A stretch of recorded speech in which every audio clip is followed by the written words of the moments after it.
Hello, आपका आल education में स्वागत करते हैं। और आज का सवाल है, वैद्युत परिपथ के लिए किरचॉफ का नियम का आवश्यक परिपथ चित्र देते हुए उल्लेख कीजिए। ठीक है, ये हर साल बोर्ड परीक्षा में आता है 3 नंबर में। ठीक है, समय की देरी ना करते हुए बढ़ते हैं क्वेश्चन की ओर। ठीक है, और हेडिंग डालना है किरचॉफ के वैद्युत परिपथ संबंध नियम। ठीक है, फिर नीले पेन से लिखना है किरचॉफ ने वैद्युत परिपथ संबंधी 2 नियम प्रतिपादित किए। ठीक है, फिर नंबर 1 डालना है, नंबर 1 काले पेन से। ठीक है, प्रथम नियम। ठीक है, या संधि का नियम या प्रथम नियम। ठीक है, हेडिंग पहली एक उसमें लिखा है किसी विद्युत परिपथ में किसी भी संधि पर मिलने वाली समस्त धाराओं का बीजगणितीय योग शून्य के बराबर होता है। ठीक है, यह शून्य होता है। ठीक है, जैसे कि विद्युत परिपथ में किसी भी संधि पर मिलने वाली समस्त धाराएं बीजगणितीय योग शून्य के बराबर होता है। बीजगणितीय योग शून्य के बराबर होता है, अर्थात सिग्मा आई बराबर 0 होता है। ठीक है, माना किसी परिपथ में धाराएं I1 I2 I3 I4 व I5 इस तरीके से देखो 1 2 ये इधर ये जा रही है, ये जा रही है, ये आ रही है। ठीक है, ये जा रही है,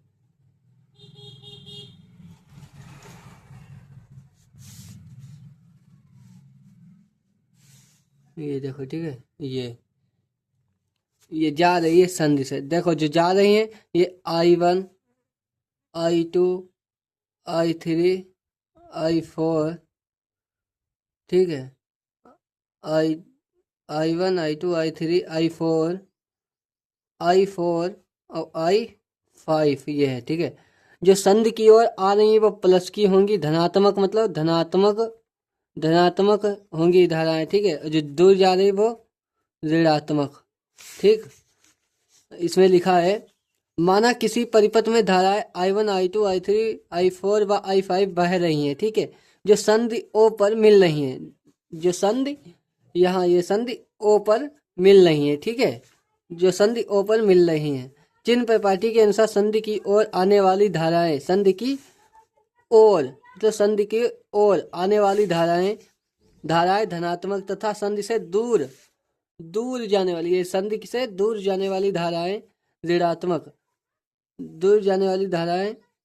ली जाती हैं। अतः I1 वो I5 ऋणात्मक होंगे। ठीक है, I5 ऋणात्मक होंगे,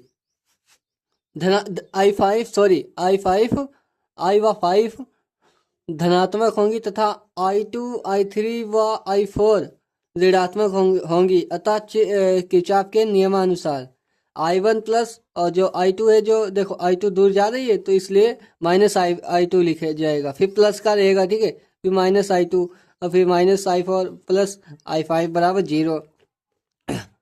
ये I1 प्लस माइनस होता है, I2 हो जाएगा इस तरीके से, minus I3 minus I4 plus I5 बराबर 0। I1 प्लस I5 बराबर I2 plus I3 plus I4, मतलब ये जो माइनस के हैं वो उधर हो जाएगी। ठीक है, इसमें लिखा है फिर इसके बाद विद्युत परिपथ में किसी संधि पर आने वाली सब धाराओं का योग उस संधि से दूर जाने वाली धाराओं के बराबर होता है।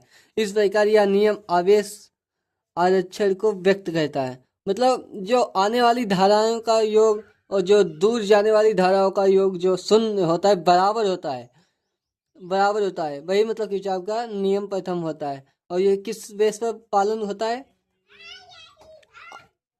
आवेश आरक्षण को व्यक्त करता है। ठीक है, व्यक्त करता है। इसका जो द्वितीय नियम होगा वो दूसरे नेक्स्ट वीडियो में आपको मिलेगा।